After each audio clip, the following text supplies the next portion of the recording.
Channel सृष्टिज SST classes. हम लोग पढ़ रहे थे क्लास 10 की चैप्टर नेशनलिज्म इन इंडिया।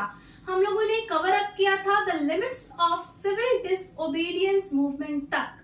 आज के इस वीडियो में हम लोग पढ़ने वाले हैं हमारा new topic the sense of collective belongings.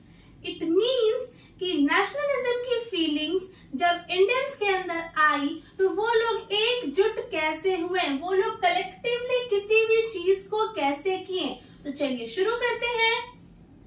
Nationalism यानी कि हमारे अंदर, इंडियंस के अंदर नेशनलिज्म की फीलिंग कैसे आई। तो सबसे पहली बात है एक्सपीरियंस ऑफ यूनाइटेड स्ट्रगल्स। चाहे वो किसी भी रिलीजन का हो, किसी भी रीजन का हो, किसी भी कास्ट का हो, किसी भी क्लास का हो, स्ट्रगल तो सारे लोग फेस कर रहे थे। किससे? ब्रिटिशर्स से। तो कहीं ना कहीं सबका, सारे इंडियंस का एक कॉमन स्ट्रगल था, एक कॉमन दुश्मन था। वो कौन था? ब्रिटिशर्स था। और नेक्स्ट है cultural processes. It means folklores आ जाएंगे, पॉपुलर प्रिंट्स आ जाएंगे, फेमस सिंबल्स आ जाएंगे। तो जिस तरीके से सारे लोग यूनाइट हो गए, क्यों? क्योंकि सबका स्ट्रगल क्या था? कॉमन था। तो इसकी वजह से नेशनलिज्म की फीलिंग्स उनके अंदर आई और लोग यूनाइट होके ब्रिटिशर्स के खिलाफ प्रोटेस्ट किए। दूसरा, उन लोगों को दर्शाता कौन था? तो कल्चरल प्रोसेसेस यानी कि फोकलोर्स। फोकलोर्स में आ जाएंगे हमारे traditional folk songs, folk dances. Clear है? पॉपुलर प्रिंट्स, कुछ सिंबल्स होते थे जो ये दर्शाते थे कि यस वी आर इंडियंस। तो उसके बारे में भी अभी हम लोग पढ़ने वाले हैं। चलिए, identity of a nation. Nation की आइडेंटिटी किस चीज से सिंबलाइज की गई थी? तो it was symbolised in a figure or an image. वो एक फिगर के थ्रू या फिर एक इमेज में उस चीज को, उस फिगर को ऐसे सिंबलाइज किया गया जो ये बताता था कि हमारी आइडेंटिटी क्या है नेशन की। और ये हमें हेल्प क्या किया?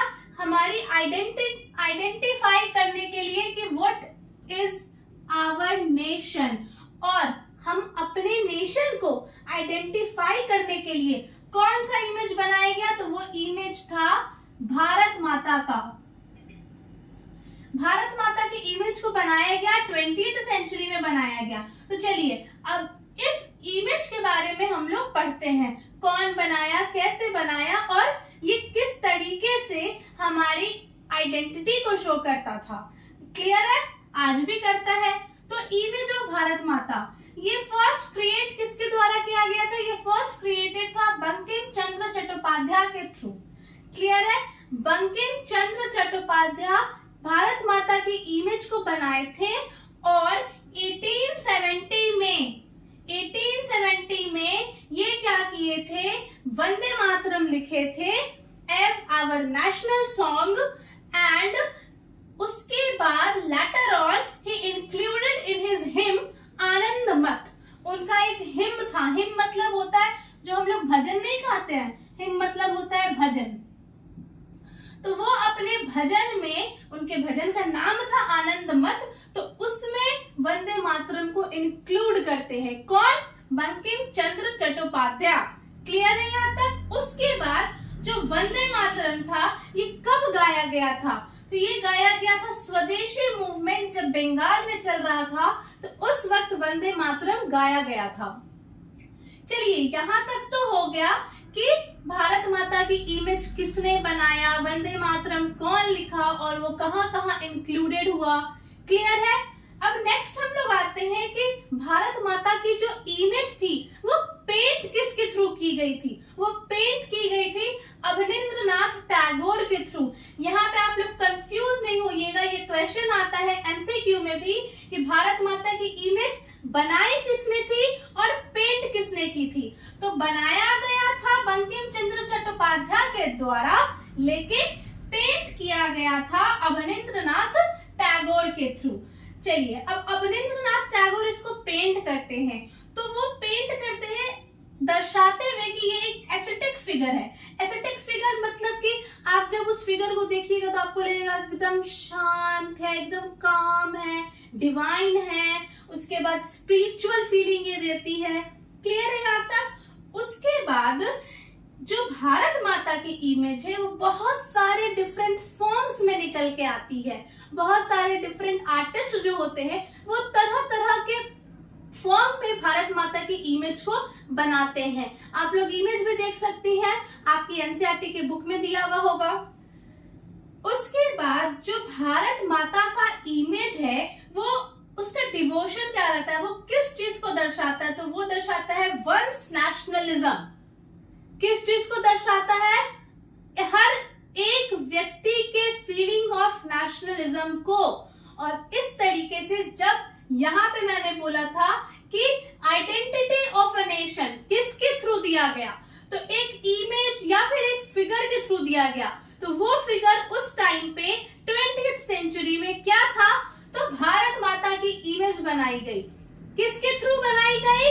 बंकिम चंद्र चट्टोपाध्याय के थ्रू। और किसके द्वारा पेंट की गई? तो अवनींद्रनाथ टैगोर के थ्रू, जिसके वजह से वो वंस नेशनलिज्म को दर्शाता है। उसका डिवोशन रहता है हर एक व्यक्ति के अंदर नेशनलिज्म की फीलिंग को उत्पन्न करना। तो कलेक्टिव बिलोंगिंग यानी कि लोग कैसे एक साथ आके ब्रिटिशर्स के खिलाफ प्रोटेस्ट करते हैं, तो उसका प्रोसेस स्टार्ट होता है यहाँ पे। क्लियर है यहाँ तक? यहाँ तक आप नोट डाउन कर लो या फिर स्क्रीनशॉट ले लो।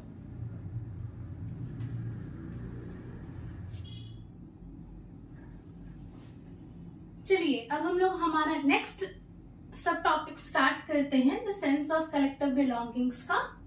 रिवाइव ऑफ इंडियन फोकलोर, यानी कि इंडियन फोकलोर को हम लोग रिवाइव कैसे किए। तो 19th सेंचुरी में नेशनलिस्ट जो है वो फोक टेल्स को रिकॉर्ड करना स्टार्ट किए, जो बार्ड्स के थ्रू गाया जाता था। बार्ड्स यानी कि जो भजन कीर्तन करने वाले जो लोग होते हैं, वो जो भी सॉन्ग गाते थे, जो भी फोक टेल्स गाते थे, उनको नेशनलिस्ट यानी कि नेशनल पीपल्स के थ्रू रिकॉर्ड करना स्टार्ट किया गया। कब? 19th सेंचुरी में। उसके बाद जब बंगाल में रविंद्रनाथ टैगोर क्या कर रहे थे, बलाड्स कलेक्ट कर रहे थे। बलाड्स मतलब होता है सेंटिमेंटल सॉन्ग्स। क्लियर है? तो रविंद्रनाथ टैगोर बंगाल में बलाड्स कलेक्ट कर रहे थे, नर्सरी राइम्स बना रहे थे, ये सारा कुछ वो बना रहे थे और कहीं कहीं से कलेक्ट कर रहे थे। उसके बाद मद्रास में नतेशा शास्त्री क्या पब्लिश करते हैं? A massive 4 volume collection of Tamil folk tales. 4 volume collection of Tamil folk tales को वो पब्लिश करते हैं, जिसका नाम रहता है the folklore of southern India. Clear है? The folklore of southern India किसके थ्रू पब्लिश करवाया जाता है? नतेशा शास्त्री के थ्रू। क्लियर है? Don't be get confused. Natesa Sastri का क्या मानना था कि जो फोकलोर होते हैं वो हमारे नेशनल लिटरेचर में आते हैं। उसके बाद ट्राई कलर फ्लैग के बारे में हम लोगों को पढ़ना है। हम लोगों ने पहले जस्ट अभी क्या पढ़ा कि किस तरीके से भारत माता की जो इमेज है वो हमारे नेशनलिज्म की फीलिंग को दिखाती है, हमारे नेशनलिज्म की फीलिंग को दर्शाती है। एक और इमेज के बारे में हम लोग पढ़ेंगे, फ्लैग के बारे में, कि किस तरीके से हम अपने ट्राई कलर फ्लैग क्या शो करता है हमारे नेशन के प्रति। तो चलिए, जब स्वदेशी मूवमेंट हो रहा था बंगाल में, उस वक्त की जो हमारी ट्राई कलर की फ्लैग थी उसकी कलर कौन कौन से थी? Red, green and yellow. कुछ इस टाइप का था। मैंने एक रफ ड्राइंग बनाया है फ्लैग का। रेड, ग्रीन एंड बीच में येलो कलर की थी। उसके बाद उसके अंदर कौन कौन सा पैटर्न बना हुआ था? तो ग्रीन के अंदर लोटस बना हुआ था और टोटल 8 लोटसेस थे जो क्या दर्शाते थे? 8 ब्रिटिश प्रोविंस को दर्शाते थे। उसके बाद बीच में येलो कलर में वंदे मातरम मातरम लिखा हुआ था और रेड कलर में एक क्रेसेंट मून बना हुआ था और एक तरफ सन बना हुआ था। जो क्रेसेंट मून था वो हिंदूज और मुस्लिम्स को दर्शाता था।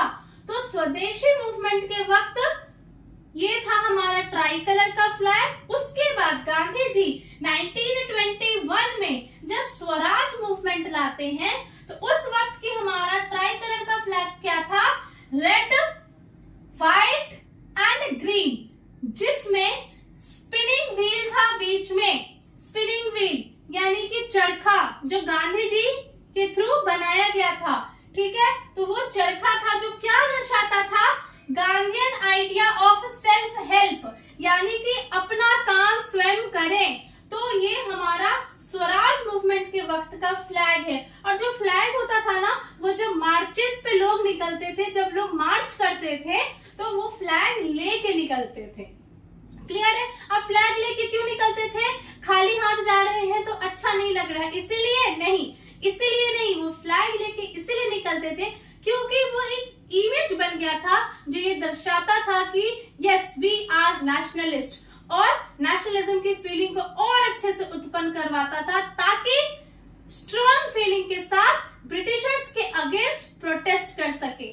यहाँ पे भी एक क्वेश्चन आता है कि स्वदेशी मूवमेंट के वक्त किस कलर का फ्लैग था और क्या क्या दर्शाता था, और स्वराज मूवमेंट के वक्त किस कलर का ट्राई कलर फ्लैग था और वो क्या क्या दर्शाता था।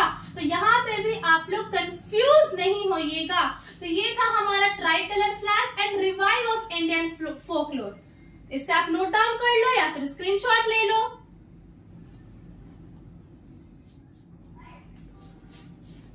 चलिए, अब हम आ चुके हैं हमारे इस चैप्टर के लास्ट पार्ट में, रीइंटरप्रिटेशन ऑफ हिस्ट्री। यानी कि अब हम लोग देखेंगे कि क्यों ब्रिटिशर्स का क्या सोच था और वो क्यों हमारे ऊपर रूल करना चाहते थे।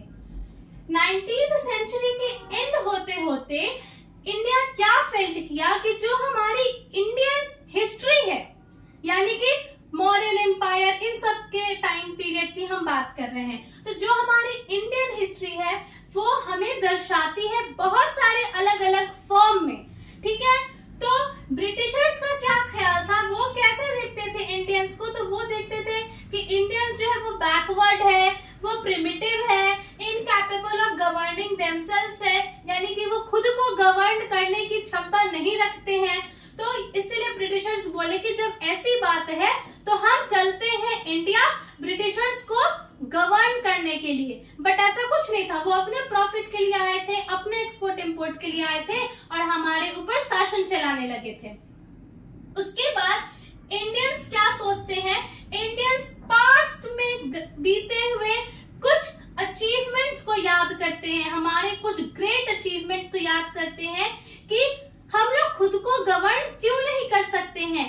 आखिर शुरू से हम लोग, ये तो हम मॉडर्न हिस्ट्री की बात कर रहे हैं, यहाँ पे इंडियंस अपना एंशिएंट और मिडिवल पीरियड के बाद को याद करते हैं कि किस तरह से मॉडर्न एम्पायर की कहानी हो गई। तो ये सारी कहानी में इंडिया जो है वो बहुत ग्रेट अचीवमेंट पाया था। तो आखिर वो अब खुद को गवर्न क्यों नहीं कर सकता है, और जब इंडियंस ऐसा सोचते हैं तो उनके अंदर नेशनलिज्म की फीलिंग और ज्यादा स्ट्रांग हो जाती है